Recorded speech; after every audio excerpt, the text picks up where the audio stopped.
നമസ്കാരം. നമ്മൾ ഈ കാണുന്നത് സേത്തോട്ടിൽ നിന്ന് ഗവിക്ക് പോകുന്ന റോഡാണ്. സേത്തോട്ടിൽ നിന്ന് ഏകദേശം 75 കിലോമീറ്ററോളം കാട്ടിലൂടെ യാത്രയുണ്ട് ഗവിയിലേക്ക്.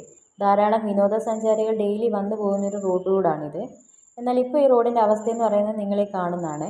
റോഡിൻ്റെ പല ഭാഗങ്ങളും ഇളകിപ്പോയിട്ടുണ്ട്. മഴയായിക്കഴിഞ്ഞാൽ റോഡ് ഏതാണ് തോട് ഏതാണെന്ന് അറിയാൻ പറ്റാത്തൊരവസ്ഥയാണ് ഇതിലെ പോകുന്ന യാത്രക്കാർക്ക്. നമ്മളിപ്പോൾ ഈ കാണുന്നത് ഊരാളിലെ ഡാം സേഫ്റ്റി ജീവനക്കാരാണ്. ഡാം സേഫ്റ്റി എക്സി ദീപ്തി മാഡത്തിൻ്റെ നേതൃത്വത്തിൽ അവരുടെ സ്റ്റാഫ് തന്നെ റോഡിലെ കുഴികൾ കല്ലിട്ട് നികത്തിക്കൊണ്ടിരിക്കുകയാണ്. അത്രമാത്രം ബുദ്ധിമുട്ടാണ് ഇതിലെ പോകുന്നവർ നേരിടേണ്ടി വരുന്നത്. നമ്മൾ നിൽക്കുന്ന ഇപ്പോൾ സ്ഥലം എന്ന് പറയുന്നത് ധാരാളം വന്യമൃഗങ്ങളുടെ പ്രസൻസ് ഉള്ള ഒരു ഏരിയയാണ്. മാത്രമല്ല ഇപ്പോൾ എന്തെങ്കിലും ഒരു എമർജൻസി വന്നാൽ പോലും നമുക്ക് ഇവിടെ നിന്ന് ഫോൺ വിളിക്കാനോ എന്തെങ്കിലും ഒന്ന് ചെയ്യാൻ പോലും പറ്റത്തില്ല. കാരണം റേഞ്ച് പോലും ഇല്ലാത്തൊരു പോയിൻ്റാണിത്.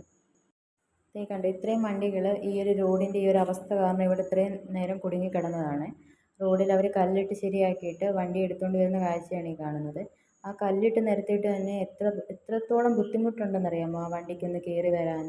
അത്രത്തോളം ബുദ്ധിമുട്ട് അനുഭവിച്ചാണ് ഓരോ വണ്ടി ഇതിൽ യാത്ര ചെയ്യുന്നത്. ഇതിപ്പോൾ ഇവിടുത്തെ ഡാം സേഫ്റ്റിയുടെ വണ്ടിയാണ് ഈ മുന്നിൽ പോകുന്നത്. അവർ റോഡ് ശരിയാക്കിയിട്ട് വണ്ടി എടുത്തതാണ്. പുറകെ വരുന്ന ട്രാവലർ കണ്ടോ, അത് ടൂറിസ്റ്റുകളായിട്ട് വരുന്ന വണ്ടിയാണ്. അത്രയും ടൂറിസ്റ്റുകളുമായിട്ട് വരുമ്പോൾ ഈ വണ്ടിയിൽ ഇവിടെ ധാരാളം ബുദ്ധിമുട്ടുകൾ അനുഭവിക്കുന്നുണ്ട്.